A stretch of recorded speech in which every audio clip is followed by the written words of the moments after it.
አማርኛው ላርግለትና ኡስታዙ አሽታሃል ብሎኝ ነው። ይኸው መረጃ ከስር ያላችሁ ሙስሊሞች እዩ። እኛ አንዲት አለመረጃ የምናወራት ነገር የለም። አንዲት ቀጥል። ክርስቲያን አንብበው። ኢብን አባስ እንዳስተላለፈው ይላል ነብዩ ከሰሃቦቻቸው ጋር ሆነው ለሐጂ ኢህራም አድርገው በዙልሂጃ 4ኛው ቀን ጠዋት ላይ መካ ደረሱ። መካ በደረስን ጊዜ ነብዩ የኢህራማችንን ወይም ንያችንን ወደ ኡምራ እንድንቀይርና ኡምራውን ከፈጸምን በኋላ ከኢህራም ወተን ወደ ባለቤቶቻችን ሄደን ለግብረ ስጋ ግንኙነት መሄድ እንደምንችል አዘዙን። ሰዎቹም ስለዚህ ጉዳይ ማውራት ጀመሩ። ጃቢርን በመገረም ስሜት ከብልታችን የዘር ፈሳሻችን እየተንጠባጠበ ወደ ሚና እንሂድን አለ። ይህንን ሲል እጁን ያንቀሳቅስ ነበር። አለዊ ምናችን እየተንጠባጠበ ነው የሚለው አዳምጠኛ። ይሄ አሁን ይሄንና ያሁን ከምታወራው እኩል እንትን እያለን አይደል? ምናችን እየተንጠባጠበ ነው የሚለው ኡስታዜ፣ ምናቸው ነው የሚንጠባጠበው?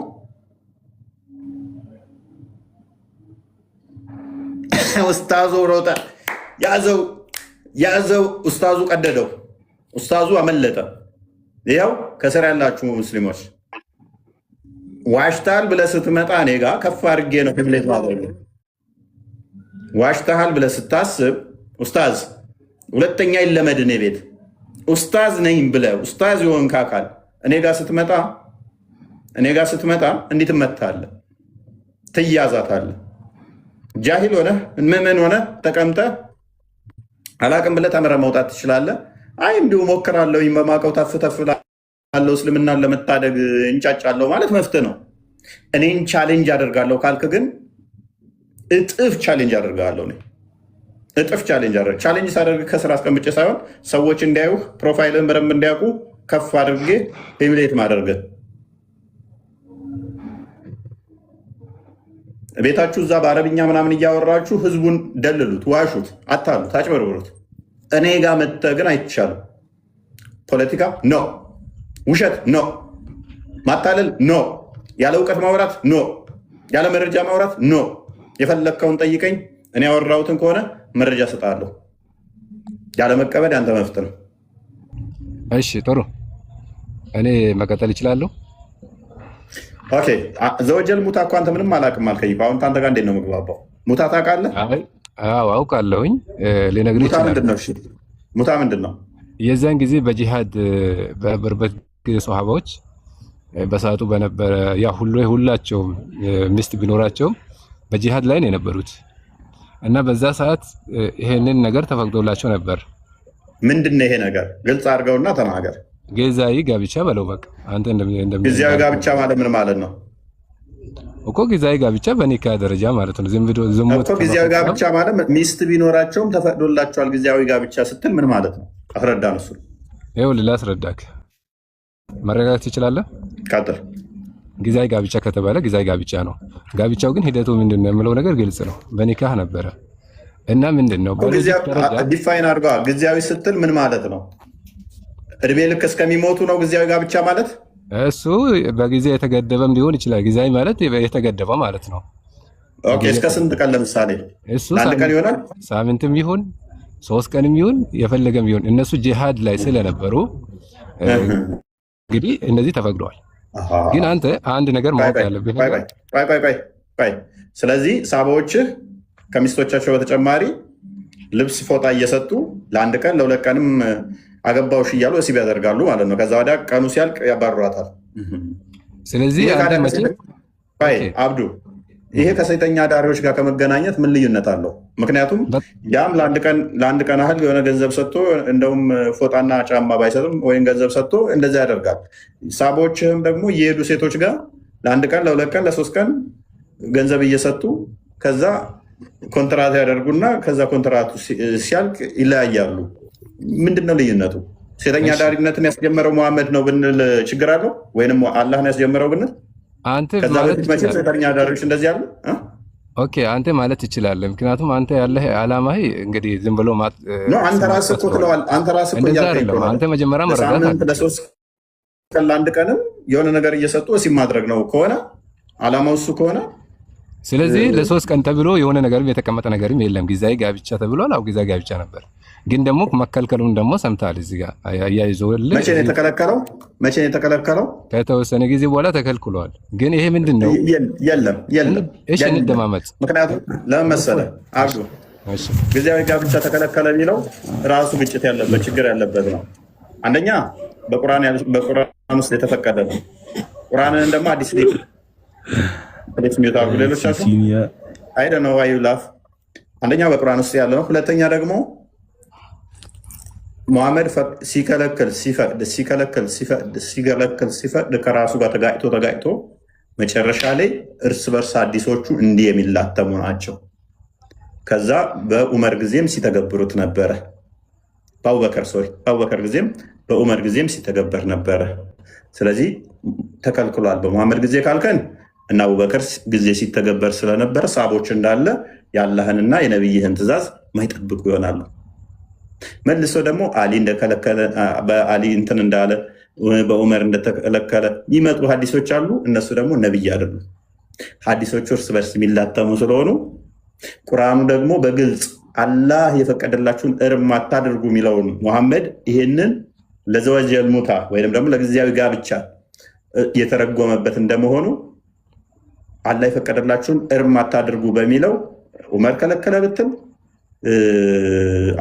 አቡበከር አልከለከለም። አክቹዋሊ ዑመር ከለከለ ብትል አይመጣውም ማለት ነው። አይመጣውም። እሺ አንተ ተናግራል በሚገባ። አሁን እኔ ልናገርና መሄድ ፈልጋለሁኝ። አንተ ራስህ ይሄንን ነገር ማፈቀሩን ብቻ አይደለም፣ አሁን ማፈቀሩን ብቻ ነው ያስከው። ከዛ በኋላ መከልከሉንና ሐራም መሆኑን ለምን እሱንስ መረዳት አልፈለግክም? አንደኛ ይሄ ነው። በሎጂክ ደረጃ ቆይ አዳምጠኝ። በሎጂክ ደረጃ ስናይ ደግሞ የዛን ጊዜ የነበሩ ሰዎች ጃህልያ በሚባል ጊዜ የነበረ ነው። በእስልምና የዛን ጊዜ የነበረው ስርዓት ለሴት ልጅም በሚገባ ክብር የሚሰጥ ጊዜ አልነበረም። በነቢዩ ሙሐመድ ሰለላሁ ዐለይሂ ወሰለም ከዛ በኋላ ለሴት ልጅም ክብር እየተሰጣት የነበረው። ማንም ተነስቶ ወሲብ መፈጸም ያንም እንደፈለገ ነበር የሚያደርገው ሴትን። በሎጂክ ደረጃ ስናየው የህብረተሰብ ለውጥ ደረጃ በደረጃ ነው። በአንድ ጊዜ በአንድ ጀንበር አይደለም ለውጡ የሚመጣው። እስልምና ሲመጣ የአረብ ህብረተሰብ ጃሂልያ ነው የነበረው፣ ወይም ደግሞ የድንቁርና ዘመን ነበር የሚባለው። ስለዚህ ሰሃቦች በጂሃድ በነበሩበት ጊዜ ያንን የወጡበትን የተውትን የጨለማን ዘመን ለመመለስ ስለፈለጉ ጊዜያዊ ጋብቻ ተብሎ ተፈቀደላቸው። ከዛ በኋላም ደግሞ እርም ተደረገ። እዚህ ጋር ታዲያ አንተ ብቻ ያንን ሳይድ ብቻ ይዘህ ለምን ትሄዳለህ? ማየት ፈለክ ሐራም መሆኑን በቁርአን ሐራም መሆኑንና በሐዲስም መከልከሉን እኮ ማወቅ አለብህ። አብዱ ፕሪሰፖዝ አድርገህ የመጣኸው ያነበብካትን ወይም ደግሞ የሰማሃትን መልስ ብቻ ነው። እኔ የነገርኩህን አልሰማህም። ዳስ ዋይ ልንግባባ ማንችልበት ምክንያቱም ብያለሁ መሰለህ። ኦኬ መፈቀዱ ላይ ተስማማን። አንተ ቢያንስ አንድ ስቴፕ ከነሱ ቀድመሃል። ሙታ ምን እንደሆነ እንኳን ሌሎቹ አያውቁም። አትሊስት አንተ እሱን ታውቃለህ። ችግሩ አንተ ጋር ግን ምን እንዳለ ታውቃለህ አብዱ? አንተ ጋር ያለውን የተረዳው ችግር ምንድን ነው? እሱ መፈቀዱን አንብባሃል። መከልከሉን ስለምን አልነግረንም ማለት ነው። በመጀመሪያ ደረጃ ኢቨን ቢከለከል ራሱ ጤናማ አይደለም። አስቀድሞ እንደዚህ አይነት ፍቃድ መፍቀዱ ፈጣሪ ነው የምትለው ፈጣሪ ቢሆን ኖሮ አንደኛ በመጀመሪያ ደረጃ መፈቀዱ ራሱ ቢከለከል እንኳን ጤናማ አይደለም። በመጀመሪያ ኃጢአት ፈቀደ፣ ከዛ በኋላ ደግሞ ከለከለ የሚለው አይመጣውምና። በሁለተኛ ደረጃ ደግሞ ተከለከለ የሚለውን ቅድም ነገር ላይ ነበረ። መቼ ነው የተከለከለው ለሚለው መልስ የለምና። ምክንያቱም በካይበር ጊዜ ፈቀደ መልሶ ከለከለ የሚላለ ኮንከስት ኦፍ መካ ላይ ፈቀደ የሚላለ ከለከለ የሚላለ በሆሊ ናይን ላይ ፈቀደ የሚላለ ከለከለ የሚላለ። ሀዲሶቹ እርስ በርሳቸው ይጋጫሉ። ጦርነቱ በአንድ ቀን የተካሄደ ስላልሆነ ማለት ነው። ሁለተኛ ያነሳኸው ምንድነው? ነገሮች ስቴፕ ባይ ስቴፕ ነው የሚቀየሩት እንጂ ጃህልያ ውስጥ ስለነበሩ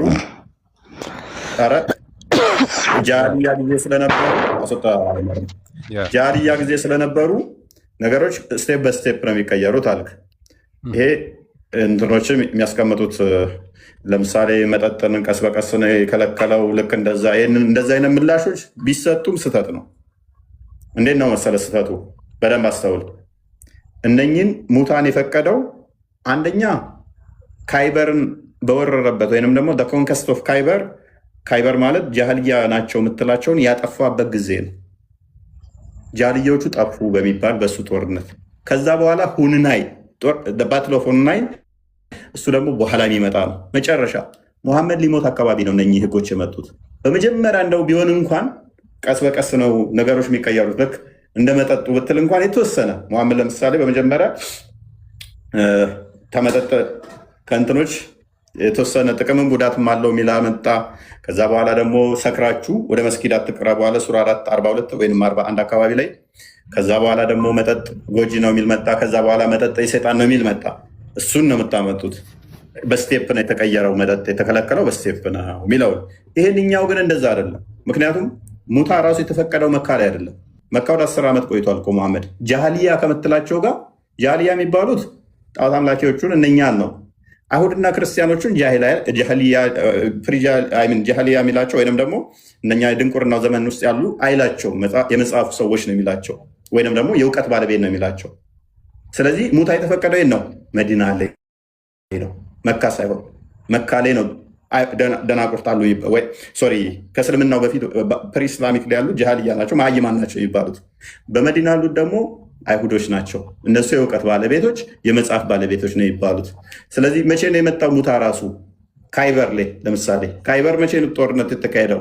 628 ከ628 እስከ 629።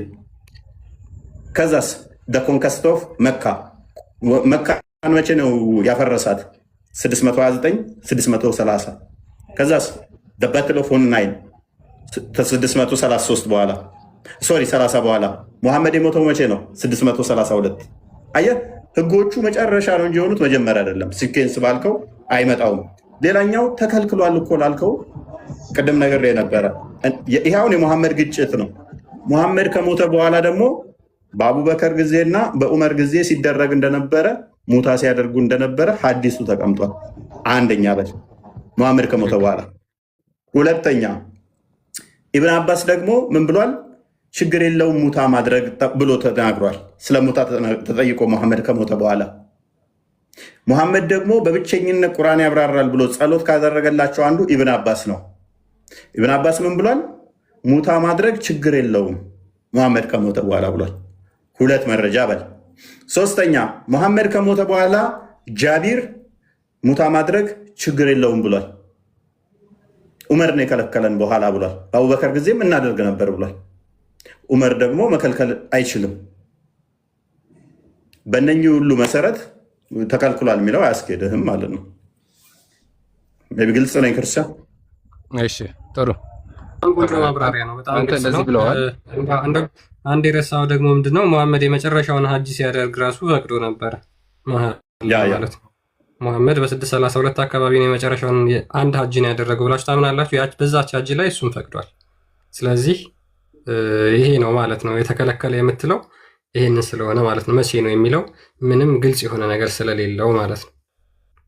ቁርአኑ ይዘጋዋል። በቃ አላህ የፈቀደላችሁም እርም አታድርጉ የሚለው ቁርአን በቁርአን ነው የሚሻረው። ወይም ቢጤዋ መምጣት ሱራ 601 ላይ በአንቀጽ ቦታ አንቀጽን ብንለውጥ ወይ ቢጤዋን ወይ የተሻለችዋን እናመጣለን ይላል።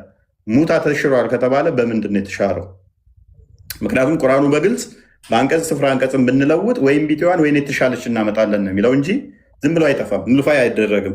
ስለዚህ ቢጤዋ የሙታ ቢጤ ምንድን ነው የመጣችሁ? አንድ የተሻለ ከመጣ ከሙታስ ምን? ሁለተኛ ቀጥል አብዶ። እሺ መጀመሪያ ስለ ቁርአን እዛ ሌላ አርዕስት ከመግባታችን በፊት ሀዲሱ ላይ ያለውን ጨርሰን ወደሱ መሄድ እንችላለን። መጀመሪያ ሀዲሱ ያለው ነገር ተረድቻለሁ፣ ያን ተረድቻ ያን አልተረዳሁም እያልክ ነው ያለው። እኔ ያለመረዳ ጉዳይ ሳይሆን አንድ ጊዜ አልተረዳውም ሳይሆን እያስረዳውህ ነው። እንዴ ይሄ ሁሉ አስረድቼው ይህን ተረድቼ አልተረዳውም ትላለህ። እኔ እያስተማርኳችሁ ነው አይደለም። አንተ የአንተ መምህሮች ቢመጡ አይመልሱትም። አሁን ከፍ አድርገና እንድታስረዳን ምን ታደርጋለህ? በዚህ ጊዜ ነው የተከለከለው ብለህ መረጃ ታመጣለህ። ኮንትራዲክሽኑን እኮ አሳየው። በ628 ላይ ተከለከለ ቢልም በ629 ላይ ደግሞ ተፈቀደ ይላል። ሌላ ላይ ደግሞ በ629 ላይ ተከለከለ ቢልም በ630 ላይ ተፈቀደ ይላል። በ630 ተከለከለ ቢልም በ632 ተፈቀደ ይላል። በ630 ተከለከለ ብትል ደግሞ ከሞተ በኋላ መሐመድ ተፈቀደ ሲያደርጉት ነበር ይላል። ሀዲሶቹ እርስ በርስ የሚጋጩ ናቸው። ሰሃባዎቹ ራሱ ስምምነት የላቸውም። እና ከፍ ላድርገህና አሁን በዚህ ጊዜ ነው የተከለከለው ሙታ የሚለውን መረጃ አንጣና እንዴት እንደማፈርስብህ አሳየህ። እሱ ነው የሚሻለው። ቀጥል፣ መረጃ ክፈትና እኔ ስላልተረዳው ሳይሆን እስቲ ለማስረዳት ትንጥዬ እድል ልስጥህና ማለትም እንደፈለገ ደቂቃ ሰጥሃለሁ። ትንጥዬ እንደው እች የምታህል የጠፍር ቆሻሻ የምታህል የማስረዳት ብቃቱ ካለ አንተን ዲስግሬስ እያደረግኩ አይደለም። ዲስግሬስ እንትን ለማለት አይደለም። እችን የጠፍር ቆሻሻ የምታህል እንኳን እንደው ለማስማማት የምትሞክር ከሆነ አይ ወንደር ጓይድ ወሬ እንዳታደርገው መረጃ ትከፍታለህ። በጣም ጥሩ። እኔ በአጭሩ ለአንተ ለማለት የምትፈልገው ነገር ምንድን ነው? ለእስልምና ያን ያህል ብዙ እውቀት ባይኖረኝም በተወሰነ ደረጃ የአንተውን መረጃ አምጣና ቶፒኩ ላይ አሁን ቅድም ስናገር ሰምተሃል። ቆይ ቅድም ስናገር ሰምተሃል። ከስር ያሉ ሰዎችን ሪስፔክት አድርጌ ላወራቸው እችላለሁ። ከላይ ከፍ ካደረግኳችሁ ግን ነገር ፈልጌያለሁ ማለት ነው። ልለጥፋችሁ ወይን እንድለጥፉኝ ነው ከጎን የማስቀምጣችሁ። ስለዚህ የምናወራው ካሁን በኋላ በመረጃ ይሆናል። ምክንያቱም ላስተምርህ አይነት ስታፍ ስለተጫወትክ ማለት ነው። ጋይድ መረጃውን ክፈትና ቀጥል። ለመማር ዝግጁ ከሆንክ አሉ የሚያስተምሩክ። እሺ፣ በአጭሩ ማጠቃለያ ከጊዜ ጋር ብቻ በመጀመሪያ በእስልምና ዘመን መዲና ከገቡ በኋላ ነው። ባጭሩ ፕሊዝ ላወራሃት አሁን ቅድም ተከልክሏል አይነት ስታፍ ስለተጫወትክ እኔ አብራርቼ ዲቴል ሄጄ አብራርቼ አንተ ምን አልክ? ይሄ ሁሉ ገብቶህ ነገር ግን እዚህ ጋር አልተረዳውም ብለሃል ምናምን ብለህ ሙድ ትይዛለህ እንዴ? እስልምና ማንኛውም ኡስታዝ ሙሐመድ ቢመጣ ሙሐመድ እናስተምረዋለሁ። ሙሐመድ ራሱ የኔን አለ እስልምና አያውቀውም። አስተምረዋለሁ። እሱ ነው ራሱ እንዲህ ያደረግካት ትሪክ እያልከው ማለት ነው። ስለዚህ አሁን የምታደርገው ምንድነው? ማስረጃ ታመጣና በዚህ ጊዜ ሙታ እንትን ተብለው ሙሉ ለሙሉ ቆሟል የሚለውን ማስረጃ እኮ እያስረዳው ነው። ተረጋጋ፣ መረጋጋት አለብኝ። እሺ ቀጥል። እኔ በቃ ለአንተ አጠቃላይ መሄድ ነው የምፈልገው። ገብቶሃል? ጊዜያዊ ጋብቻ በመጀመሪያው የእስልምና ዘመን ወሬ አታድርግ። ቅድሚያ የምትጀምረው በዚህ ጊዜ ተከልክሏል ነበር ጋብቻ ላይ ተስማምተናል። መቼ የተከለከለው? 4ኛ ዓመት የመጀመሪያ እገዳ ተጣለ። በመቀጠልም በሂጅራ 8ኛ ዓመት በመካ ድል ወቅት በይፋና ለዘላለም እስከ ቂያማ ቀን ሙሉ በሙሉ ተከለከለ ማለት ነው። መቼ 8ኛ ዓመት በሂጅራ ማለት በሂጅራ 8ኛ ዓመት ላይ በመካ። ኦኬ። በምን ጦርነት ላይ? በየትኛው ጦርነት ላይ? በኸይበር በካይበር እኮ። ተካይበር እና ከመካ ጦርነት የትኛው ነው የሚቀድመው? ወንድሜ ልጨርስልህ ሀሳቡን። 8ኛ ዓመት ላይ ተደመደማ ነው እንግዲህ በቃ ለመጨረሻ ጊዜ ተደመደመ።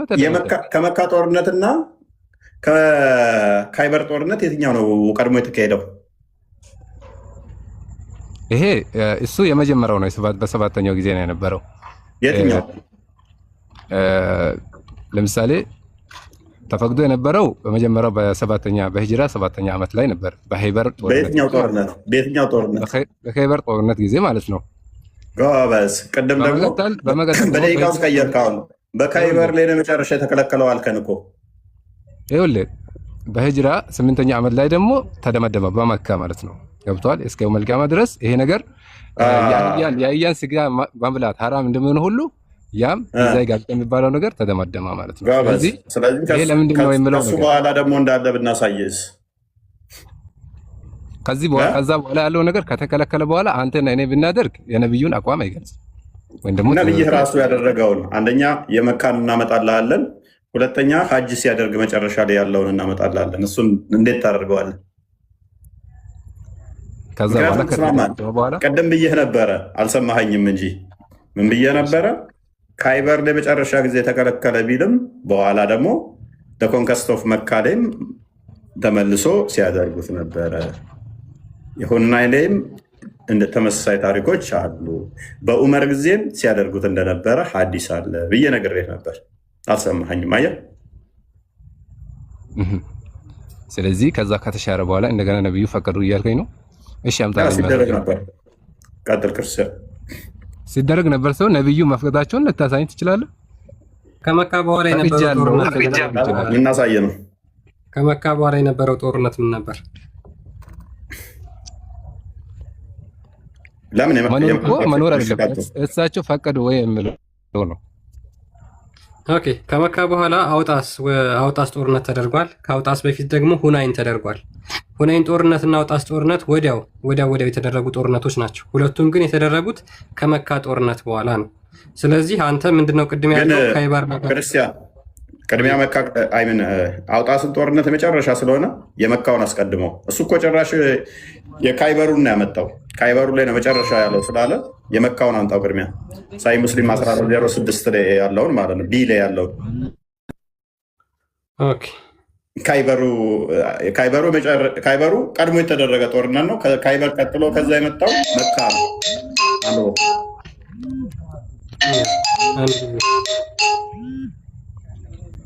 አንድ ቤት አድርገው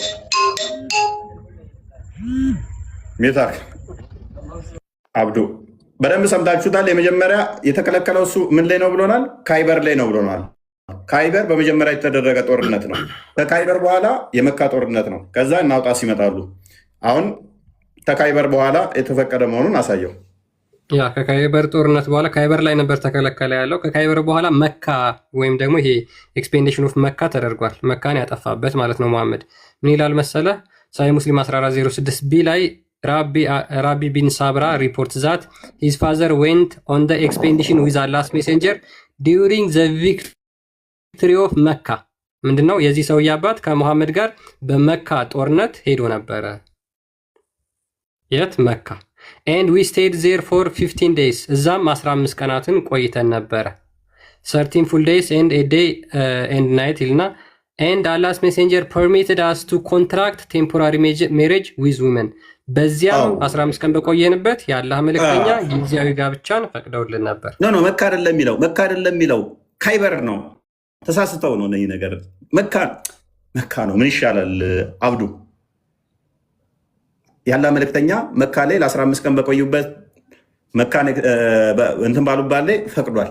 ምን ታደርገዋለህ አንተ? ካይበር ላይ እስከ ቅያማ ቀን ድረስ ተከልክሏል የምትላትን አዲስ ዘ ነው አይደለ?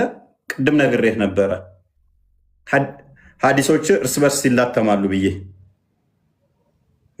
እንዴት ታደርገዋለህ ይህን?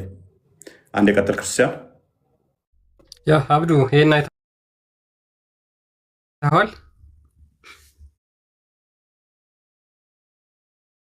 ስለዚህ ሙሐመድ ካይበር ላይ ከልክሎ ነበር ያልከው ምንድነው? ፉርሽ ይሆናል ማለት ነው የምትለው አለ አብዱ ዩሲ። ስለዚህ ምንድነው በአጭሩ ከዚህ መረዳት የምትችለው ማለት ነው የጊዜያዊ ጋብቻ ወይም ደግሞ ቴምፖራሪ ሜሬጅ በእስልምና አልተከለከለም። አንተ ይሄ ነው የሚገርም አይደለ? ከዚህ በኋላ እጅግ በጣም በርካታ ጊዜ እንዲያደርጉ የፈቀደበት አለ። ከዛ በኋላ ሰሃቦቹ አድርገውታል እያለ ይቀጥላል። ስለዚህ የጊዜያዊ ጋብቻ በእስልምና የተፈቀደ ነው። ከዛ በላይ ደግሞ ግልጽ የሚያደርገው ቁርአኑ ነው። ምክንያቱም ቁርአን ላይ ስላልተሻረ ማለት ነው። ቁርአን ላይ ስላልተሻረ አላህ እንደፈቀደው ስለሚናገር በግልጽ እዚህ ላይ አርጊው ታደርጋለህ አብዱ?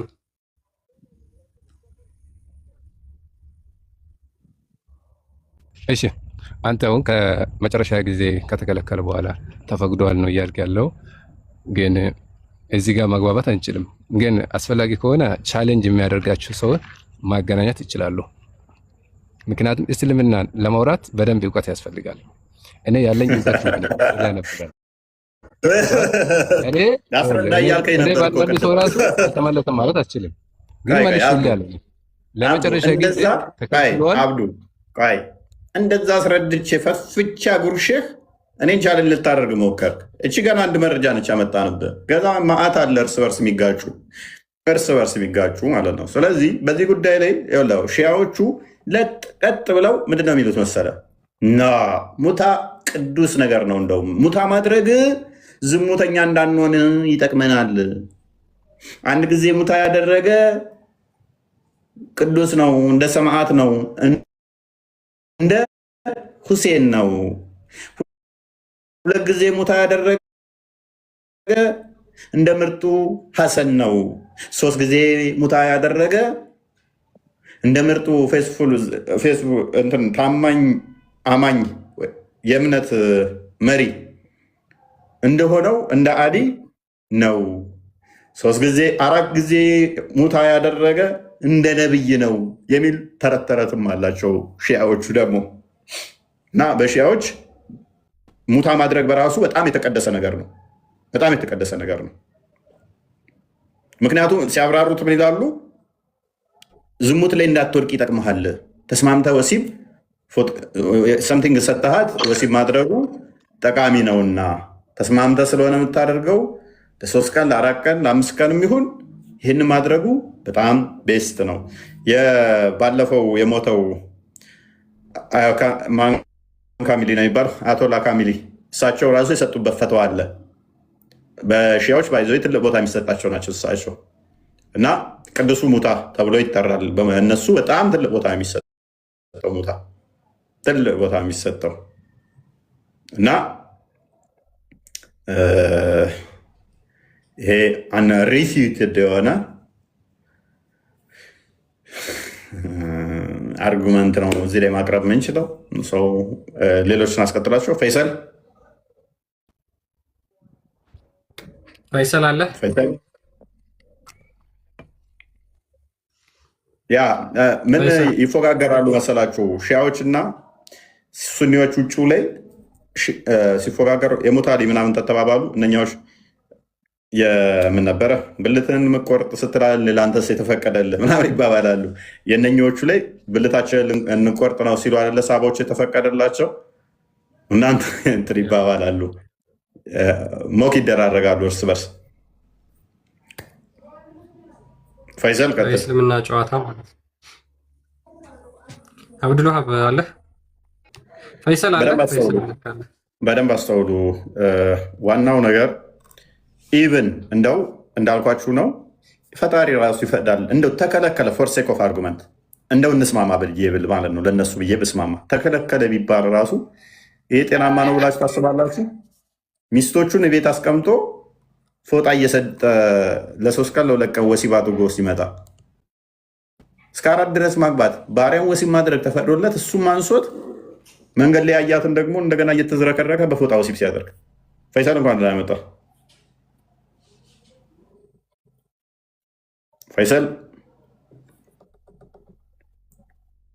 ፈይሰል ለእኔ ነው የማይሰማቸው ለእነሱ የማይሰማቸው? እኔ እየተሰማኝ አይደለም ወይንስ እነሱ እየተሰማቸው አይደለም?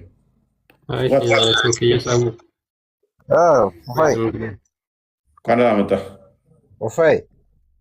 እንኳን ደህና መጣ። እንኳን ደህና ቆየኸኝ። እንዴት ነህ? ይመስገነው። ሙታን እንዴት ለአላህ ራሱ ባገኘው ሂዳያ ሰጠዋለሁ። አላህ ራሱ መንገድ ጠፍቶበት እኛ ወይም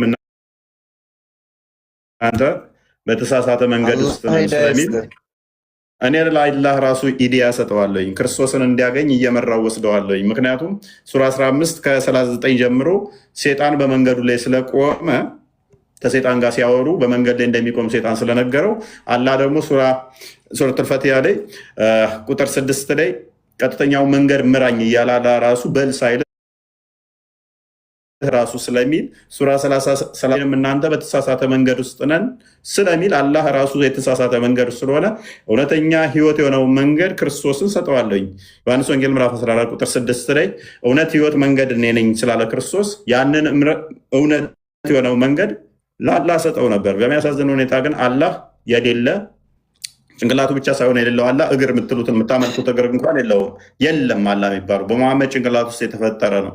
ስለዚህ አላህም ሳይሆን መሐመድን ባገኘው እሱን እያስተማርኩኝ እንደ ሕፃን ልጅ ቆሎ ትምህርት ቤት እንደምትማረው ኮርኮም እያደረግ ቅማሉን እየቀመልኩለት እንደ ዜነብ ሳይሆን አቡ ዳውድ 30/80 ላይ ኮርኮም እያደረኩ አስተምረው ነበር። ከዛም መንገድ የሆነውን ክርስቶስ እንዲያገኝ እሰጠው ነበር።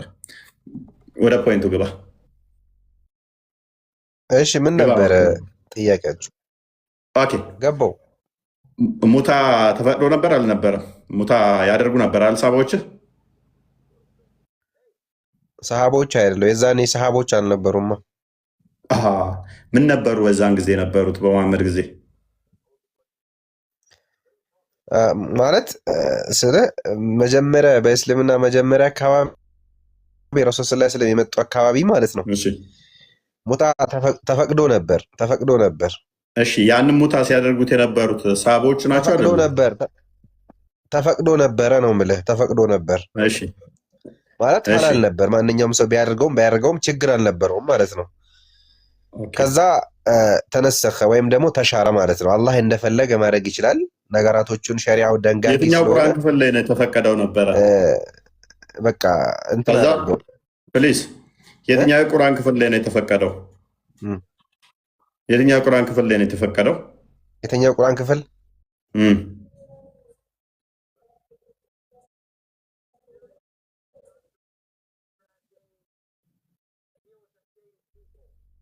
ማለት ሱረቱ ኒሳ ላይ ይናገራል፣ በሰፊ ይናገረዋል። ተፈቅዶ ነበር ነገረን ማለት ነው። ለክርስቲያን ሱረቱ ኒሳ ቆይ ሺያዎቹ ጋር ከመሄዳችን በፊት ሱረቱ ኒሳ ቁጥር 24 ላይ ሺያዎች ግን ማለት ነው ስማ፣ እሺ ሺያዎቹ ግን ይፈቅዱታል። አንተ ራስህ ትፈቅደዋለህ እያልኩ ነው። ሺያዎች ለምን ትላለህ? እስቲል አንተ ራስህ ታደርገዋለህ። አንብበው እሺ፣ ክፍሉ ይሄ ነው። እዚህ ጋር ተፈቀደ አይደለ? ተጠቅመባቸው ለተጠቀምክባቸው ገንዘብ እንድትሰጥ ማለት ነው። ተመለስ።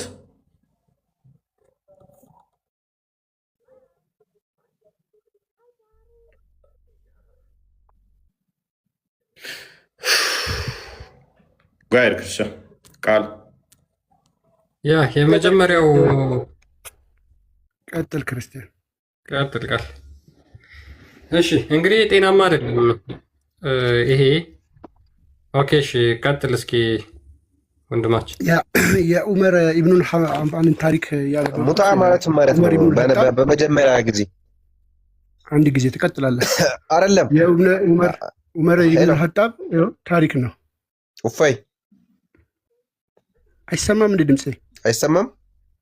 ቆይ ይሰማል። እሺ ቆይ አንዴ ቃል። እሺ ቆይ ቃል እሱን እናስተናግደውና እሺ ትቀጥላለህ። እሺ ወንድማችን ሙታ ምንድን ነው? መቼ ነበር የተፈቀደው? መቼ ነው? ከዛ በኋላ ተሻረ ያልከውን ማስረጃ ታመጣና ትቀጥላለህ።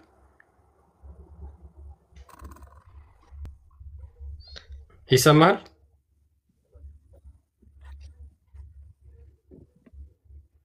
ይሰማል? አትፍራው።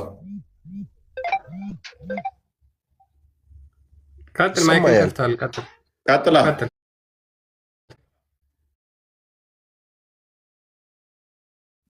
ምንድን ነው ዝም አለው?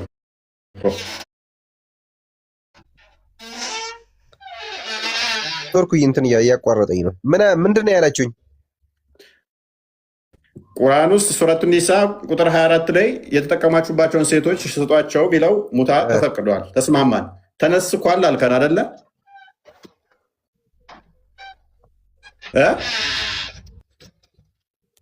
አዳምጥ እንጂ ተነስኳል ብለህናል።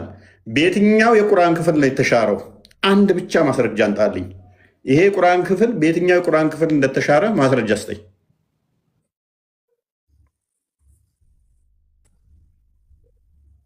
ቀጥል። ዝም ብሎ ተሽሯል ማለት አይደለም። ተናግረዋል። ስለዚህ ቁርአን በአንቀጽ ቦታ ቢጤዋን እናመጣለን።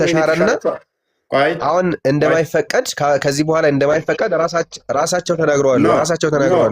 ኖ እሱን እንዴት እንደምንመታ በኋላ እናሳያለን። ነገር ግን ቁርአን ደግሞ ምን ይላል? በአንቀጽ ቦታ አንቀጽ ብንለውጥ ወይንም ብንሽር አትበላ። ዝም ብለህ ምናምን እንደተረዳ ነገር አትበል።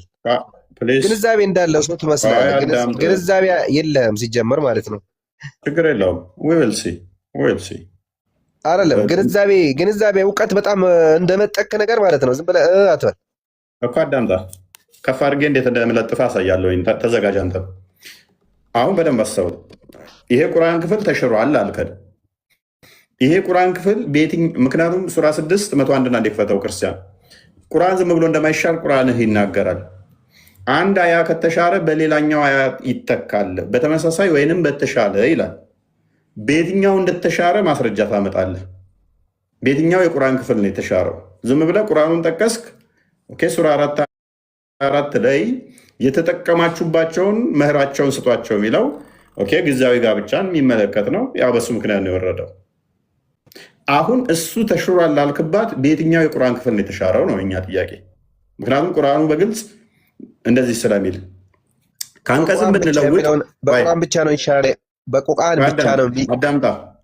እሺ ከአንቀጽም ብንለውጥ አለ። አንተ እኮ ችግር አሰማም ነው ሳይሆን ችግር ይሄው ይነበብ። ቆይ አንተ ተሽሯል ወይንም ተሰርዟል ስላልከን ቁርአንህ ደግሞ ሲሰረዝ ምንድን ነው የሚሆነው የሚለውን እናንብበው። ከአንቀጽም ብንለውጥ ወይም እርሷን ብናስረሳ ከእርሷ የሚበልጥን ከእርሷ የሚበልጥን ወይንም ቢጤዋን እናመጣለን ይላል። ስለዚህ አንድ አያ ከተሻረ ምንድነው የሚደረገው? ከተለወጠ ወይንም ምንድነው የሚደረገው? ተመሳሳይዋን ወይንም የተሻለችዋን ይመጣል ይላል። አሁን ተሽሯል ስላልክ አንተ በየትኛው በምንድን ነው የተሻረው?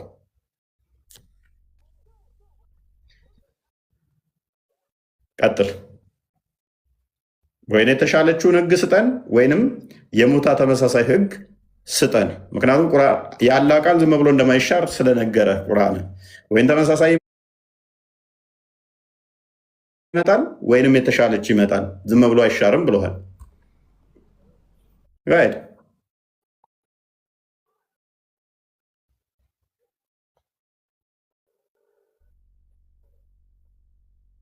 እኔ ምንም አላውቅም አይደለ? አሁን ቀጥል። ማስትሽ እንደተበላ ለምናፍዝም ይላል። ቀጥል። አንተ ምንም አታውቅም መሀይም ነህ እያልከኝ ነበር። ቀጥል። በርታ በርታ ወንድማችን እንዳትረታ። እና ይሄ ምን እውቀት ነው? እንዲያው ይሄ ምንም እኮ እውቀት አይደለም። ይሄ እኮ አሁን ለማያውቁት አይደለም። ይኸውልህ አንድ ነገር ልንገርህ እፎይ፣ አንተ ማለት እኔ አሁን ለምሳሌ ምን እውቀትን ጨርሶ ያወቀ ሰው የለም ሲጀመር ማለት ነው። እውቀት ረሱል ሰለላሁ ዐለይሂ ወሰለም ራሳቸው ማለት ነው። መልስ ረሱል ሰለላሁ ዐለይሂ ወሰለም ራሳቸው ምንድን ነው የምመልስልህ? በቃ ረሱል ሰለላሁ ዐለይሂ ወሰለም ናቲ ቢኸይር ሚንሃ ማለት ምን ማለት ነው? አሁን ቢኸይር ሚንሃ ማለት ከሷ የተሻለ ማለት እኮ ነው። ከሷ የተሻለ እናመጣለን ማለት ነው አይደለ እኮ በምንድን በተሻለ መጣ ረሱል ሰለላሁ ዐለይሂ ወሰለም ተናገሩ ማለት እኮ አመጣ የተሻለ መጣ ማለት ነው። አሁን ለምሳሌ ኒካህ ሲታሰር ራሱን የቻለ መስፈርት አለው አይደለ? ፕሊስ አዳምጥ። ከአንቀጽ ቢለወጥ ያቺን አንቀጽ የሚተካ ወይን የተሻለች ወይም ተመሳሳይ አንቀጽ ይመጣል ብለዋል። ስለዚህ ሙታ ተሽሯል ካልክ በየትኛው ነው የተሻረው? እንደ ሙታ ሲሻር ሲቀየር በየትኛው ተቀየረ? ቀላል ጥያቄ እኮ ነው። ዝምታ ዋን ይር ምናምን ትቆይና ቁርአንን የመሻር ስልጣን ያለው ማን ነው? መሐመድ አይደለ እንዴ? መሐመድ ከሞተ በኋላ እኮ ህጉ ተግባራዊ ይደረግ ከነበረ ቆይ ጣልቃ ትግባ። 1000 ዓመት እንጠብቃለን ወንድማችን። አውቃለሁ ብለህ እንትን ስላልክ ወጣ። ኦኬ ፋይን። እንደዚህ ራሳችሁ አቅማችሁን ከኔ ጋር ማውራት ምን እንደሆነ አይታችሁ ስትወጡ ደስ ይለኛል። አቅማችሁን አይታችሁ ስትወጡ ደስ ይለኛል። ቻሌንጅ ልታደርጉ ሞክራችሁ አቅማችሁን አይታችሁ ስትወጡ አሪፍ ነው። ለዚህ ነው እናንተን ሂምሌን ለማድረግ ስፈልግ ምን አይነት ቅርቃር ውስጥ እንደመከታችሁ ስለማቅ ማለት ነው። አውቃለሁ ብለህ ልትናገር ስትሞክር የምትለው ነገር እኮ አይደለም። አላቅም ብለሃል እኮ አንተ ስለማታውቅ አንተ የሚያውቁት ያውሩ። አንተ ቁጭ ብለህ አዳምጥ፣ ተማር፣ በደንብ አስተውሉ። ወይ አውርደኝ ወይ ማናገር አለብኝ። አይጨረስክ እኮ አንተ አላውቀውም አልክ እኮ። የትኛው አንተ በካይበር ላይ ቁጥር በካይበር ላይ መጨረሻ ተከልክሏል አልከን። በካይበር ላይ ኔክስት ደግሞ በመካም ላይ ያመጣንብህና ፈረስንብህ እኮ መሐመድ የፈቀደው ስለዚህ ምንም አርጊው የምታደርገው የለም። እስከ ቅያማ ቀን ካይበር ላይ ተከለከለ ቢልም ኔክስት ደግሞ እንትን ላይ ሲተገበር ነበር መካ ላይ መሐመድ ፈቅዶ፣ ኔክስት ደግሞ ሁነይን ላይ ሲተገበር ነበረ። ኔክስት ደግሞ ሀጅ ሲያደርግ ሲተገበር ነበር። ኔክስት ሙሐመድ ሞቶ ደግሞ በአቡበከር ጊዜ ሲተገበር ነበረ። ሙሐመድ እንኳን ደህና መጣ። ፈይሰል ትቀጥላለህ። ተገበረ አልተገበረ ያው የተከለከለ ነገር ተከልክሏል ነው። አሁን በዚህ እነሱ ናቸው ተከልክሏል፣ ተፈቅዷል ያሉህም እነሱ ናቸው። ስለዚህ እነሱ ካደረጉት አሁን ተፈቅዶ ነበር ተከልክሏል ነው ዋናው ጉዳይ። ጭንቅላት ይሰራል። አንተ ካይበር ላይ ተከልክሏል አልከኝ። እስከ ቅያማ ቀን ድረስ ካይበር ላይ ተከልክሏል አልከኝ። እኔ ምን አመጣሁብህ? እንትን ላይ መካ ላይ ሙሐመድ ስምንተኛ ሀጅ ሂጅራ ነው ያልኩት መካ ላይ ማለት ነው። ፕሊስ መካ ላይ አመጣንብህ እኮ መካ ላይ አመጣንብህ። ካይበር መጀመሪያ የተደረገ ጦርነት ነው። ከዛ በኋላ መካ ነው። እሱም አልበቃ ብሎ የአውጣስ ላይ ያመጣንብህ ወንድማችን ሙሐመድ ሊሞት ሲል የተደረገው ጦርነት ላይ ያመጣንብህ። አውጣስ ጦርነት መጨረሻው ጦርነት አካባቢ ስለተከልክሏል ነው። አሁን ይህም ማመን አለብህ። አይሆንም፣ አይቻልም። ከዛ በኋላ ደግሞ ሀጅ ሲያደርግ ደግሞ አመጣንብህ። እሱ ደግሞ ብትል ሀጅ ሲያደርግ ደግሞ እንደገና አሁንም ፈቅዶታል። ደግሞ ሞቶም ደግሞ አቡበከር ሲመራ ደግሞ ሲተገበር ነበረ። እንትና ደግሞ ጃቢር ምንም ችግር የለውም ሙታ ብሏል። ኢብን አባስም እንደዛ ያለበት አለ፣ ችግር የለውም ሙታ ብሎ። ስለዚህ ቅዱስ የሌለው ነገር እፎ ተገበረ ማለት ሁሉም ተገበረ ማለት አይደለም። ፕሊስ ጭንቅላትን አሰራ። በቃ እስካሁን እየነገርኩ ያለው የሚገባ ካልሆነ ምንም ልረዳ አልችልም።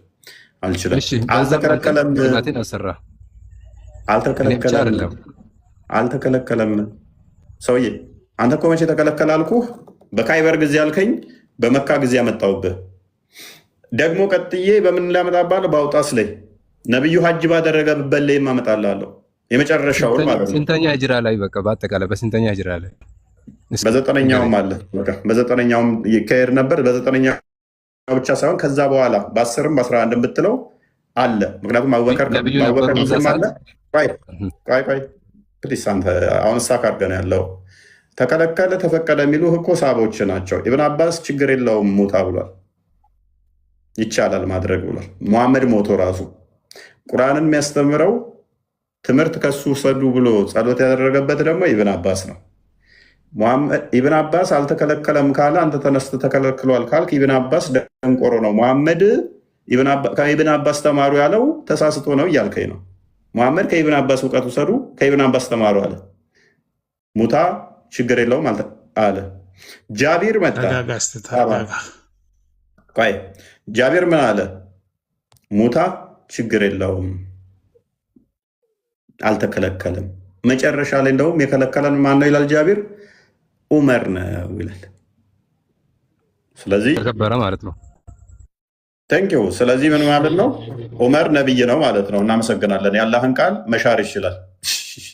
ምን ያንተን ለአርጉመንት ወደ ደቂቃ ውስጥ መምጣት ማንስ መስሎ ነው?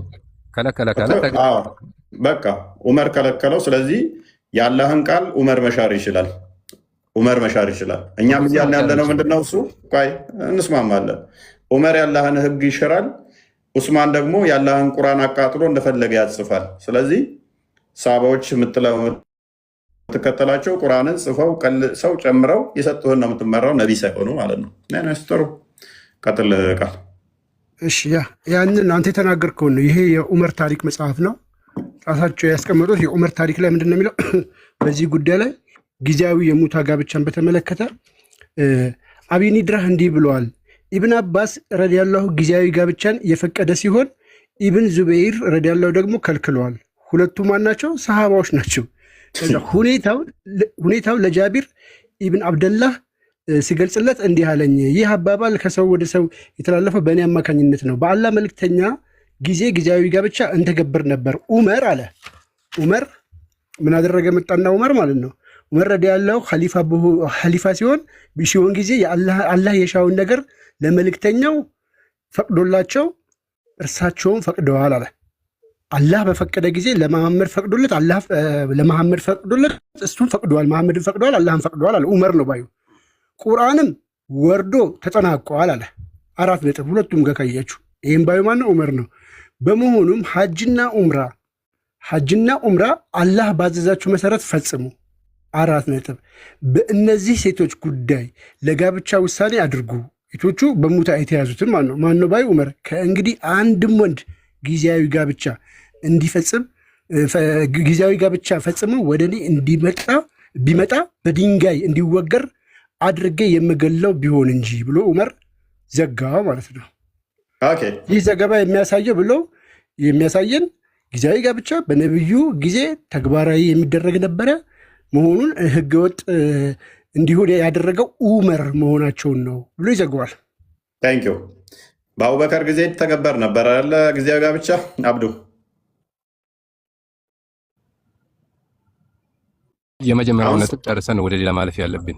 ሲቀጥል ደግሞ ማነው እሱ የከለከለው ይላል? ጊዜያዊ ጋብቻ ማነው የከለከለው ይላል? ልንገርህ፣ አድምጠኝ። ማነው የከለከለው ይላል? ቻሌንጅ ማድረግ ከፈለግ እውቀት ካላቸው ሰዎች ለምን ቻሌንጅ አታደርግም? እውቀት አለኝ ብለህ የምታስብ ከሆነ ማለት ነው። ታዲያ መሀይም ከሆንክ አስሬ ማይክ እያነሳ እንደሚያውቅ ልመልስ ትላለህ። እኛም እያልን ለመናገር መሀይም እንኳን ቢሆን ከአንተ የተሻልኩ ነኝ። ወዴስ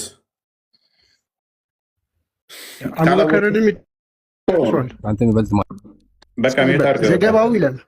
ዘገባው በአላህ መልክተኛ ጊዜ ጊዜያዊ ጋብቻ ይተገበር እንደነበረና እርሳቸውም እቀባ ያላደረጉበት እንዲሁም በአቡበከርም ጊዜ ክልከላ እንዳላረፈበት ነው የሚያሳየን። በደንብ አስተውሉ። ሙሐመድ ሞቶ ከሙሐመድ ሞት በኋላ ማነው እሱ ሲመራ የነበረው? አቡበከር ነው። በአቡበከር ጊዜ ሲተገበር ነበረ። በዑመር ጊዜም በኋላ ነው የከለከለው ዑመር። ቁርአን ደግሞ ወርዶ አልቋል፣ መረጃዎች ተጠናቀዋል የሚባለው በሙሐመድ ጊዜ ከሆነ ሙሐመድ ከሞተ በኋላም ህጉ ነበረ፣ ይተገበር ነበር። ሳባዎቹ ሲያደርጉትም ነበር። ክልከላ ማን ከለከለ? በኋላ በአቡበከር ጊዜም አልነበረም።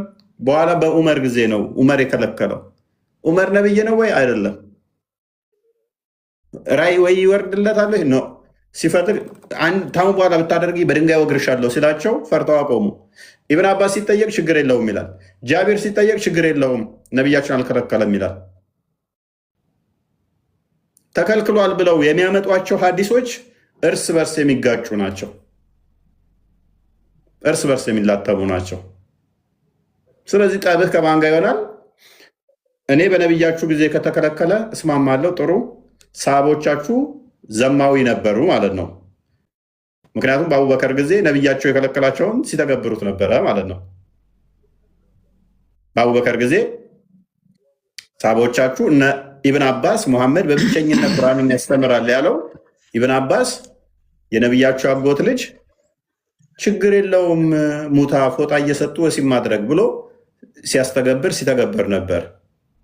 ስለዚህ ሙሐመድ ደግሞ ያላልኩትን አንድ በኔ ላይ የቀጠፈ መቀመጫውን ገሃነም ያድርግ ብሏል። ስለዚህ እነ ጃቢር እነ ኢብን አባስ የገሃነም ይሆናሉ ማለት ነው። ገሃነም የሚገባ ይሆናል። ቁርአን አብዛኛው የተላለፉ ናሬሽኑ ደግሞ በእነኚህ ነው። ስለዚህ ገሃነም ከሚገቡ ሰዎች ቁርአንን እንዴት ትቀበላላችሁ? ሐዲስን እንዴት ትቀበላላችሁ?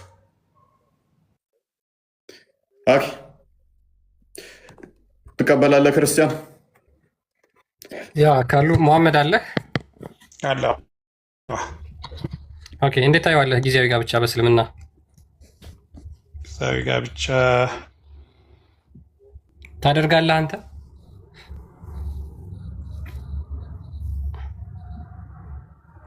ተመለስ መሐመድ፣ ፖዞን እንዳታጣጣ ስትለው ቼክ እያደረገ ነው ቴክስት። ሶሪ እናንተ ክፉ ናችሁ። እንደዛ ብላችሁ እንዳታስቡ ለማለት ነው። እኔ አላልኩም። ሸንቃጣ እስከዛ እስኪመለስ መሐመድ፣ ተመለስ መሐመድ። ኢነርጂያቸውን ጨርሰው ነው የወጡት ዛሬ። በቃ ቱ ማክሲመም ለመሞከር ሞከረ። ያንኛው ወንድማችንም እንደማዋጣው በቃ ያ ግን አስባችሁታል? እንደዚህ ሴቶችን ተከራይቶ ወሲብ ለማድረግ ይሄን ያህል እከሌ ፈቀደ እከሌ ያደረገ፣ ይሄን ያህል የእስልምና ዶክትሪን ምን ያህል ምን እንደሆነ እንደዚህ እንድትረዱ ነው። በነገራችን ላይ መሐመድ አንተ በማረጃ ብንከራከር አሪፍ ነው። አንተ ያ በጣም ጥሩ መንገድ እስልምናውን አታብራራ አንዴ ወይ ከአንተና ከኛ ከሰሃቦቹ የምትፈልገው ማን ማረጃ ይሻላል? ካለ እሺ ችግር የለውም። ከአንተና ከሰሃቦቹ ማን ይሻላል ሙሐመድ? እኔ እነሱ ተከታይ ነኝ። ቢሆኑም ግን በጣም ጥሩ። ስለዚህ ያላሉትን መቅጠፍም ብዙ እነሱ አስፈላጊ አይደለም። ስለዚህ እነሱ የሚያደርጉትን ነገር ታደርጋለህ አንተ? እኔ ቁርአንና ሐዲስን ይከተላለሁ። ኦኬ እነሱ ስለዚህ የምትከተላቸው አካላት ቁርአንና ሐዲስን የሚከተሉ አይደሉም?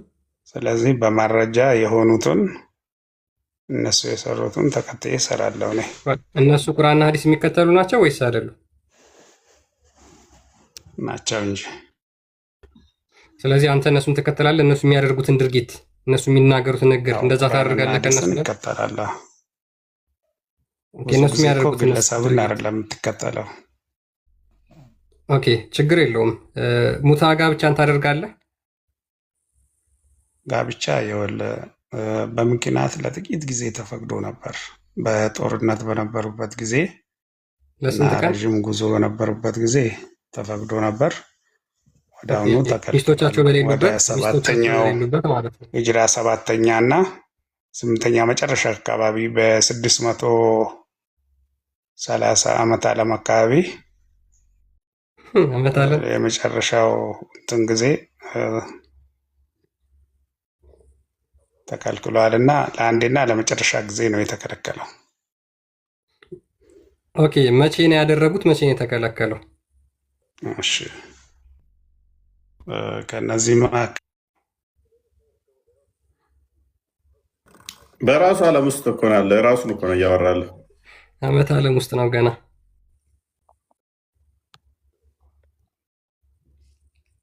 ከባድ ከባድ ከባድ ከባድ አፈረ። ይህንን አምኖ መቀበል በጣም ሊያሳፍራቸው ይገባል። በእርግጥ ምንም ሊያሳፍር አይችልም። ከዚህ በላይ አንድ እነሱ ይቅርታ አድርጉልኝና እንደው ሴቶች ሌሎች እነዛ አይነቶች የመናገር ሳይሆን በምንም ችግር ምክንያት ገላቸውን ሸጦ የሚያድሩ ሰዎች ሊኖሩ ይችላሉ። እህቶቻችን ሊኖሩ ይችላሉ። ኦኬ ብዙ ጊዜ ሙስሊሞች ደግሞ እንደዚህ አይነት አካላትን ሲጸየፉና ሲሰድቡ ነው የምታዩቸው። እነዛ እህቶች ግን በችግርም ሳይወዱት ነው እንደዚህ የሚያደርጉት።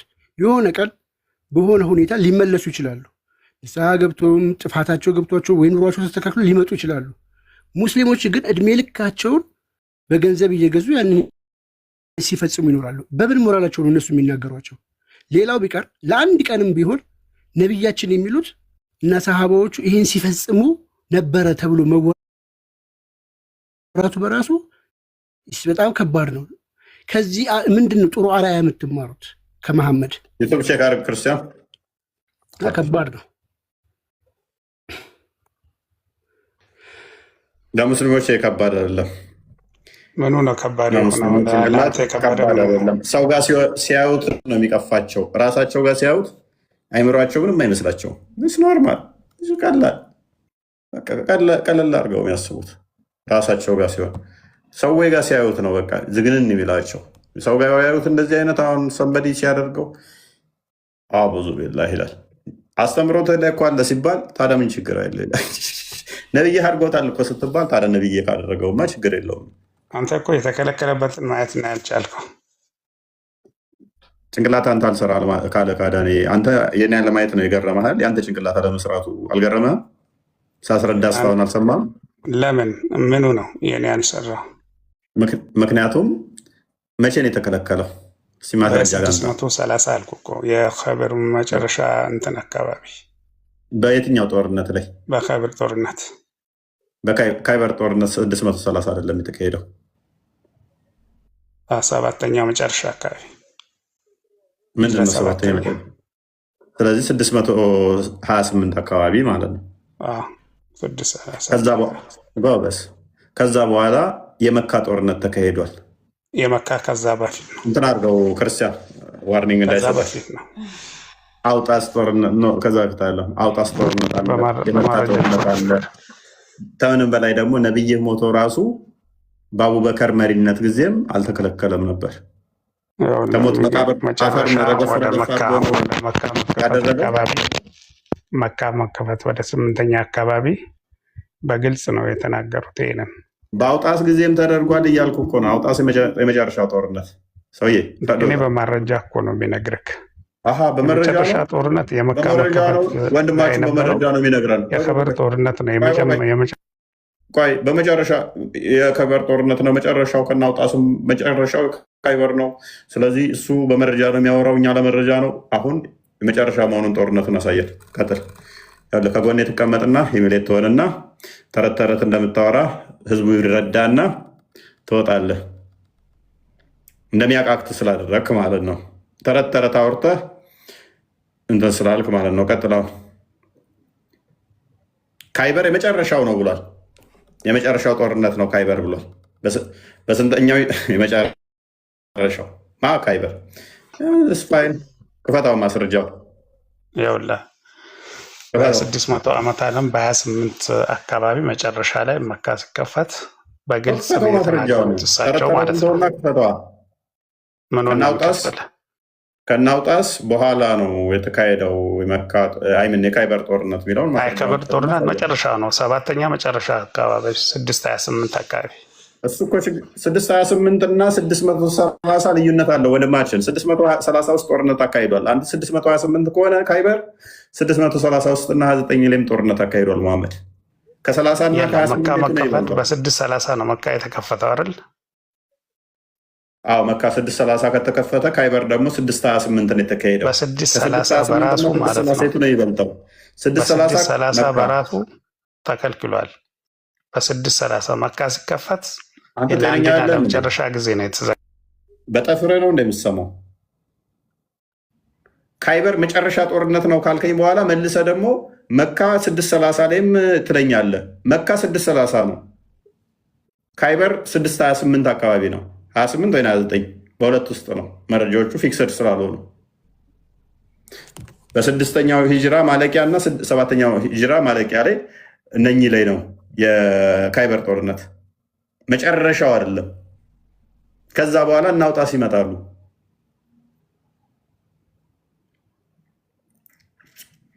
ከምንም በላይ ግን ነቢይህም ሞቶ በአቡበከር ጊዜም አልተከለከለም። ከስንት ዓመት በኋላ የተከለከለው? እኔ እኮ ማስረጃ ከፈለክ ጠይቀኝ እንጂ ክፈት። እሺ ማስረጃ እኮ እየነገርኩህ ነው። ክፈተው። ካሜራ እየላኩልህ ነው። ቃል አዘጋጅ። ቃል በአቡበከር ጊዜም ሲተገበር የነበረውን አዘጋጅ። ክርስቲያን ደግሞ ካይበር በ7ኛው እና በ6ኛው ማለቂያ ለመሆኑና የናውጣስ በኋላ ያለውን አዘጋጀው። አሁን ክፈት ማስረጃ አፍጥር። እንዴት ሂምሌት አድርጌ እንደምሸኝ ላሳየ። ከስር ላሉት መማሪያ አድርጌ ማለት ነው። ዱቄት አድርጌ አፍጥር። አንድ መረጃ ብቻ አንተ ሰፖርት ነው ያለው።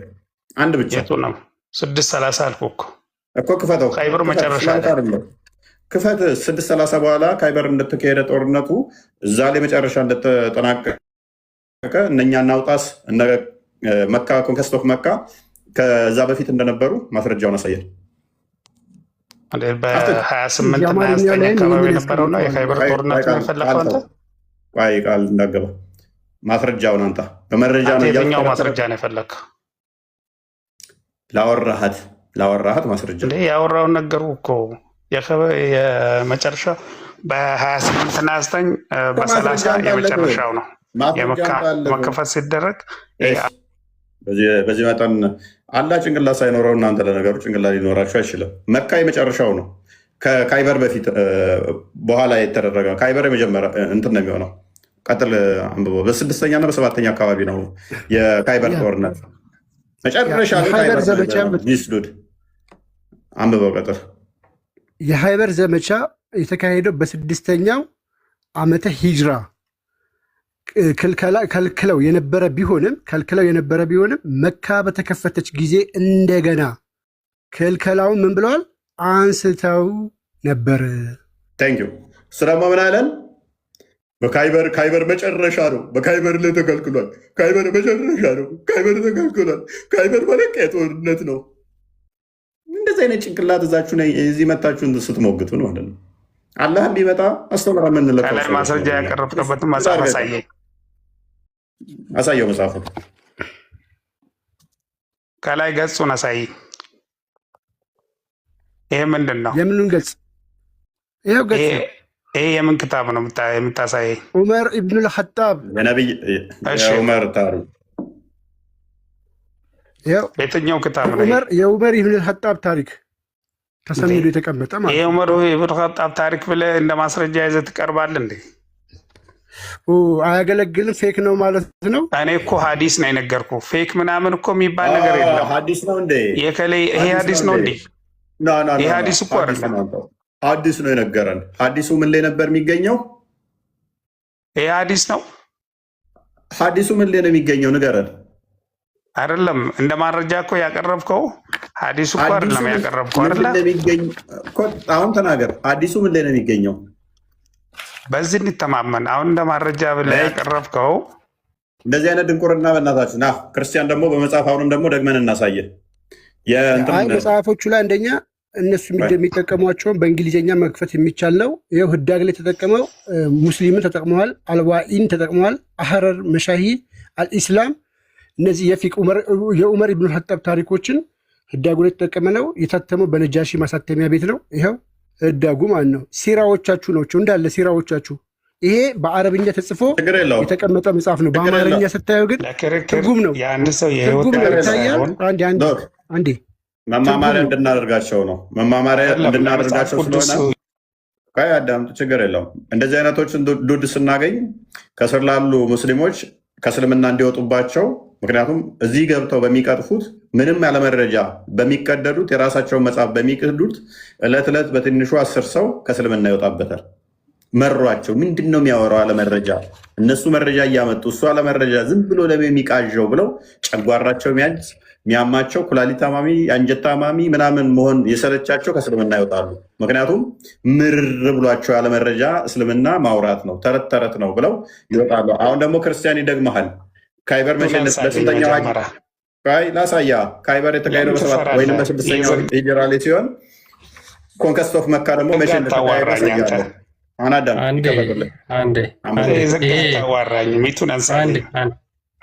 በእናትህ አንዴ ተረጋጋ።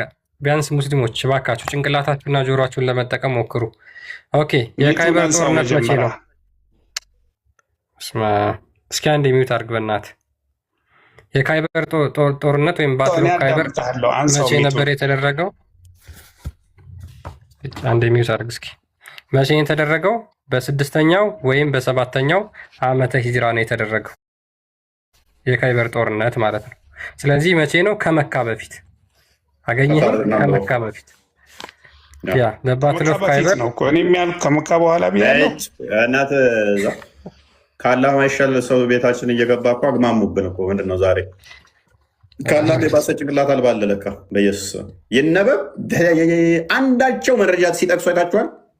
አንዳቸው መረጃ በዩቱብ እያዳመጣችሁ ነው ያላችሁ፣ ታዘቡ። በቲክቶክም እያያችሁ ያላችሁ አንዳቸው መረጃ ሲጠቅሱ አይታችኋል? መረጃ ስናመጣባቸው ኤሌክትሪክ እንደያዛቸው እንዲነዘራቸው ኤሌክትሪክ የያዛቸው የሚመስሉት የራሳቸውን መረጃ ማለት ነው። የራሳቸው በአማርኛ፣ በእንግሊዝኛ፣ በአረብኛም በሁሉም እናመጣባቸዋለን።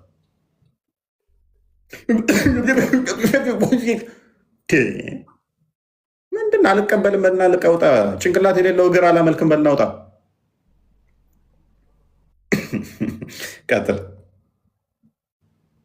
ሲራማ ትውልድ ነው በነገራችን ዓመት ዓለም ላይ ነው ያለው። አሁን እኛ አልተረዳነውም። ከራሱ ጋር አይደለም ሲጀመር ዓመት ዓለም ላይ ነው ያለው። እያወራ ያለውም እንደዛ ስለሆነ ማለት ነው። እና ያወራው ነገር አንደኛ ምንም ማስረጃ አልጠቀሰም። ተረት ተረት ነው የሚያወሩት። መቼ እንደተከለከለ መቼ እንደተፈቀደ ሰሃቦቹ በዚህ ላይ የነበራቸው ጭቅጭቅ ሙስሊሞች ቢያውቁት ምን አይነት ቆሻሾችን ነው የምንከተለው ነበር የምትሉት ሙስሊሞች። እንደዚህ ሴት ተከራይቶ በፎጣ 2 ፔር ጫማ በመስጠት ጥንድ ጫማ በመስጠት ዱቄት በመስጠት ቴምር በመስጠት ነበር ሴቶችን እየተከራዩ ወሲብ የሚያደርጉት ማለት ነው። ስለዚህ እነዚህ መከተል አያዋጣም። ሙስሊሞች ነቃበሉና ራሳችሁን ምን ላይ ነው ያለ ነው? ሰሃቦቻችን ምን ላይ ነው ያሉት? አስባችሁታል? ክርስቲያኖች እነ ሐዋርያው ጳውሎስ እነ ሐዋርያው ጴጥሮስ እነ ሐዋርያው ዮሐንስ እነ ያዕቆብ እነ ይሁዳ እንደዚህ ያደረጉ ቢባል የምትከተሏቸውን እንኳን ሙስሊሞች አስቡ። እኛ የምንከተላቸው ሐዋርያት ራሳቸውን ለእግዚአብሔር ያስገዙ በወንጌል ሲፋጠኑ የነበሩ ናቸው። አይደለም እንደዚህ በጨርቅ በጃኬት ሉክ የለበሱትን ጃኬት አውልቀው ስሜታቸውን ማብረጃ ነው የሚያደርጉት የሙስሊም ሰሃቦች ማለት ነው። በጣም ሮል ሞዴል የሆኑት ጃኬታቸውን አውልቀው የለበሱትን ይሄ እኮ በጣም ጳውሎስ ደግሞ ጃኬቱን ጨርቁን ቀደው ህሙማን ይፈውሱበታል። የሐዋርያው ቅዱስ ጳውሎስ ልብስ ጨርቁ ብጣሹ ድዋይ ይፈውሳል። ልብሱን ቀደው ልብሱን የሚወስዱት ልብሱ እንኳን ምን ያህል ጸጋ እንዳለው ብታውቁት ህሙማንን ይፈውሳል። የሳባዎቹ ልብስ ደግሞ ሴት መከራያ ዝሙት ማድረጊያ ይውላል። የሐዋርያቶቹ ልብስ ግን የታመሙትን መፈወሻ ይውላል። የእነኛ ደግሞ ጊዜያዊ ስሜታቸው ማርኪያ ይሆናል። ልዩነታቸው እኛ ጋር ይሄ ቢገኝ ብላችሁ አስቡት። አሁን ደበትሎፍ ካይበር አይታችሁታል። በስንተኛው ነው? በስድስትና በሰባተኛው ሂጅራ ነው። ሚሽካት አልመሳቢ 31 48 አንዴ ክፈተው። የአውጣስ ደግሞ በስምንተኛው ሂጅራ ነው። ስለዚህ ከ6 እና ከ8 ማን ነው የሚበልጠው? አውጣስ ነው። የአውጣስ ጦርነት በኋላ ነው የሚመጣው። ያው ዓመተ ሂጅራ ሐዲሱ ነውት። ያ እዚህኛው ላይ ደግሞ 8ኛው ዓመተ ሂጅራ ላይ ተፈቅዶ ነበር። ሁንናይን 8ኛው ሂጅራ እርስ በርሱ የሚላተም ነው፣ የሚጋጭ ነው። እና እንደዚህ ነው። ፈይሰል አለ የለም? ፈይሰል አለ። ማይኩ ክፍት ነበር፣ ቅድም ለማውራት እየሞከረ ነበር። ካለ ቀጥል። ፈይሰል አለ። ፈይሰል ያ ምናልባት ይችን እንደ መዝጊያ ፈይሰል የማይቀጥል ከሆነ ቅድም ያነበብኳትን ላንብብላችሁ፣ ስናወራ የነበረውን ማለት ነው። መዝጊያ ካባቸውን አውልቀው ነበር ሴትን ወሲብ ለማድረጊያ ወይም ደግሞ ጊዜያዊ ጋብቻ ለመፈጸም የሚጠቀሙት። የራሳቸውን ካባ ለብሰው የሄዱትን ነበር የሙስሊም የሚከተሏቸው የሙስሊሞች ሮል ሞዴል የሆኑት የሙሐመድ ጓደኞች ማለት ነው። ማን ፈቅዶላቸው? ራሱ ሙሐመድ። እስኪ እናንብበው። ምን ይላል መሰላችሁ? ኦኬ ሳብራ አልጁሃኒ እንዲህ ሲሉ ዘግበዋል። የአላህ መልእክተኛ ጊዜያዊ ጋብቻን ሙታን ፈቅደዋል። ሲጀመር ገና ከንግግሩ ጊዜያዊ ጋብቻ ራሱ ምን ማለት ነው ጋይስ? እስኪ አንዴ ወደ ራሳችሁ ወደ ንቃተ ህሊናችሁ ተመለሱና ጊዜያዊ ጋብቻ ምን ማለት ነው? እንዴት ጋብቻ ሲባል በጊዜ የተገደበ ከዛ በኋላ ሊቋረጥ የሚችል ትዳር ይመሰረታል? ይሄ ምን ያህል የቆሸሸ እንደሆነ ከዚህ መረዳት ትችላላችሁ። የአላህ መልእክተኛ ጊዜያዊ ጋብቻን ሙታን ፈቀዱልን። በመሆኑም እኔና ሌላ ሰው ወጣን። ልክ ሲፈቅድላቸው ሄዱ፣ ሴት ፍለጋ ማለት ነው። ከበኒ አሚር ነገድ የሆነች ልክ ረጅም አንገት እንዳላት ወጣት ሴት ግመል ሴት አገኘን። በነገራችን አማርኛ መጽሐፍ ላይም አለ። ይህንን እንደዚሁ ነው፣ አስነበባቸዋለሁ። ቀጥል። አንገቷን ሊያጣፋው ነው እንደ አስባል። ረጅም የግመል አንገት ነው ያለ። የውበት መገለጫ የሆነ እኮ ነው። አጣፍጦ ሊለብሳት ነው እንዴ? እንደ እባብ ተጠምጥማበት ዘንዶ ሆናበታለች። የሚገልጿቸው ሴቶቹን እንኳን የሚገልጿቸው እያያቸው የግመል አይነት አቋም ነው ያላት።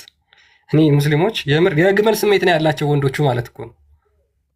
አሁን ከዚህ የምንረዳው ወንዶቹ ራሱ የግመል ስሜት ነው ያላቸው። ኦኬ ልክ ረጅም አንገት እንዳላት ወጣት ሴት ግመል ሴት አየን። ለጊዜያዊ ጋብቻ ጥያቄያችንን አቀረብንላት። እሷም ምን ስጦታ ትሰጡኛላችሁ አለች። እኔም ካባዬን ወይም መደረቢያዬን አልኳት። እንግዲህ ሐዋርያው ቅዱስ ጳውሎስ ካባው ለምን ይውላል? ኮመንት ላይ ሐዋርያው ቅዱስ ጳውሎስ ካባው ለምንድን ነው የሚውለው? የሐዋርያው ቅዱስ ጳውሎስ ልብስ ሕሙማንን መፈወሻ፣ ጥላቸው ሕሙማንን ይፈውሳል። የሳቦቹ የመሐመድስ ዝሙት ማድረጊያ ይዘርፋሉ ሄደው፣ ከዛስ ዝሙት ማድረጊያ ነው የሚያውሉት። አያድርስ ነው እንደዚህ አይነት አያድርስ ነው። ቀጥል። አትለከፉ እውነት። ኦኬ እርሷ ምን ምህር ስጦታ ሰጡኛላችኋለች። እኔም ካባይን አልኳት። ይሄ ሰውዬ ከጓደኛው ጋር ነው የወጣው። ጓደኛዬም ምን ትሰጣታለህ ሲባል እኔም ካባይን እሰጣታለሁ አለ። የጓደኛዬ ካባ ከእኔ ካባ የተሻለ ነበር። እኔ ግን ከእርሱ ይልቅ ወጣት ነበርኩ። ሁለት ሆነ ሄደ። አንተ ምሳሌ ልሰጥ አልኩና አንተ ካካ ነው ለካ ሰንበዴና ሰንበዴ የደው ብዬ ቃልና ክርስቲያን ልትል ነበር አይደል? ቃልና ክርስቲያን የሆነ ቦታ ሄደው የኔ ልብስ የኔን አየሽው ጣለው የኔ ልብስ የኔን ኮት አየሽው? ቆንጆ ኮት አለኝ። ከዛ አማረጥና ያንተ አዲስ ነው ደስ ይላል። ቃል ያንተ አዲስ ነው ግን ሽማግሌ ነህ። ክርስቲያን ያንተ አሮጌ ነው ግን ወጣት ነህ። ከዛ ልጅ ሆነ እንዲነብተ ወደ የትኛው ፖተንና ጥጣ የሆነ ህፃን ሆነ የምትጫትበት አላ ቆይ አሰበችና አንተኛው እንኳን እጄ ላይ ፌንት ልነቅል ትችላለህ፣ ሞት ትችላለህ። አንተ ብንደባደብም ወጣት ስለሆንክ በቦክስ ብልህም ትችለኛለህ አለችና ወደ ወጣቱ መጣች። ከዛ አብረው ለዛ ሲቀጥሉ ከዛ ነብዩ ደግሞ 3 ቀን አደረካት። ይበቃል በቃ ልቀቅ። በ3 ቀን በኋላ ከራሷ እንዳይ ስለማይነገር ይህንን ትእዛዝ የሰጠው አላህ ነው። ቀጥል። ለማንኛውም ወይ ጉድ ልጨርስላቸው። እኔ ግን ከእርሱ ይልቅ ወጣት ነበርኩ አለ። ስለዚህ የጓደኛዬን ካባ ስትመለከት ካባውን ወደደችው፣ እኔን ስትመለከት ደግሞ እኔ ይበልጥ ማረኳት። ከዚያም በቃ አንተና ካባህ ይበቁኛል አለች። ከእርሷም ጋር 3 ሌሊቶችን ቆየሁ። ኢቨን ሳባዎቹ ጥላቻ አይፈጥሩም እርስ በርስ። እንግዲህ አንድን ሴት ወሲብ ለማድረግ ሁለት ሆነው የኔ እንደዚህ ነው የኔ እንደዚህ ነው እያሉ ልብሳቸውን ሲያሳዩ ካባ የኔ አየሽ፣ የኔ ካባ አያምርም? እንዴት ነው ይሄ ካባ? አብረሽኝ ለ3 ቀን አህል እባክሽ እንስማማ።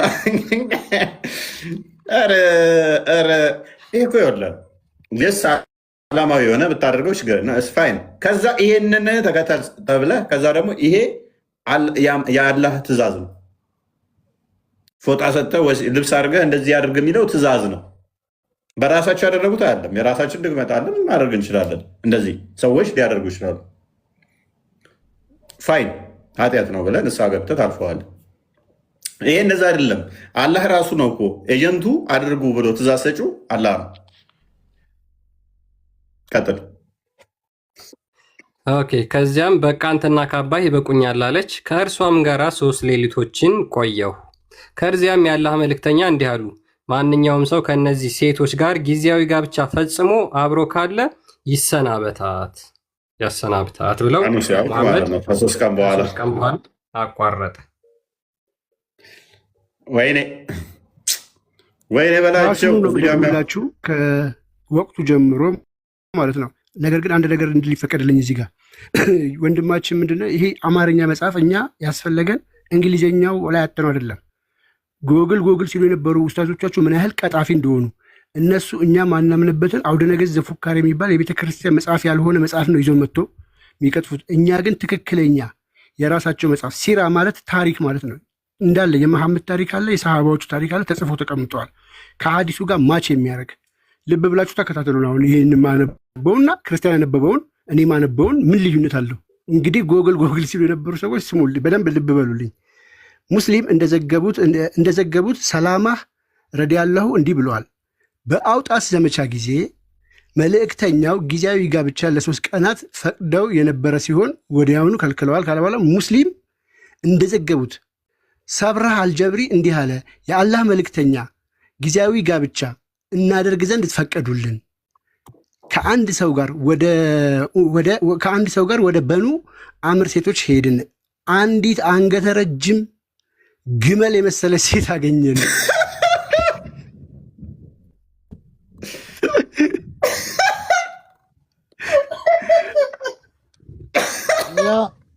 ይኸውን ያስቃል።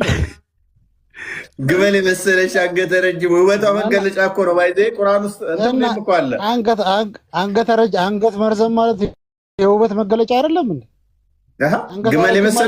ግመል የመሰለች ሴት እኮ ነው የሚለው። አንገቷን እኮ እንደ ግመል ነው በምሳሌ የገለጸው እንጂ ታዲያ አንገቷን ወሲቧን ባይዜ ኢብን ከሲር ደግሞ ሲያስቀምጥ እንትን ላይ ደግሞ የገነት ሴቶችን እንደ ግመል በበረሃ ውስጥ ውሃ እንደተጠሙ በወሲብ የተቃጠሉ ይላቸዋል። ዱርዬዎች ራሱ ያደርጉታል።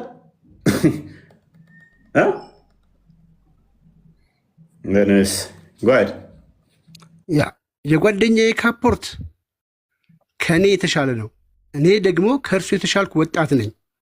የባልደረባዬን ካፖርት ስታይ ወደደችው፣ እኔን ስታይ ደግሞ ወደደችኝ። ከዚያም አንተንና ካፖርትክን ትበቁኛላችሁ አለችኝ። ለ3 ቀናት ከእርሷ ጋር ምን አልኩኝ? አሳለፍኩኝ። ለ3 ቀናት ከእርሷ ጋር አሳለፍኩኝ። ከዚያ የአላህ መልእክተኛ ከእነዚህ ሴቶች በጊዜያዊ ጋብቻ እርሱ ዘንድ የምትገኙበት ሰው ሁሉ ያሰናብታት የሚል አዋጅ ተናገሩ ይላል። ክርስቲያን ያነበበው እና ያነበኩት ምንም ልዩነት የለውም ማለት ነው። ይኸው የዑመር ታሪክ ላይ ነው ይህንን ያነበብነው። ታንኪው። ለማንኛውም ፎጣ እየሰጣችሁ የሙስሊም ሴቶችን እንደዚህ አታድርጓቸው።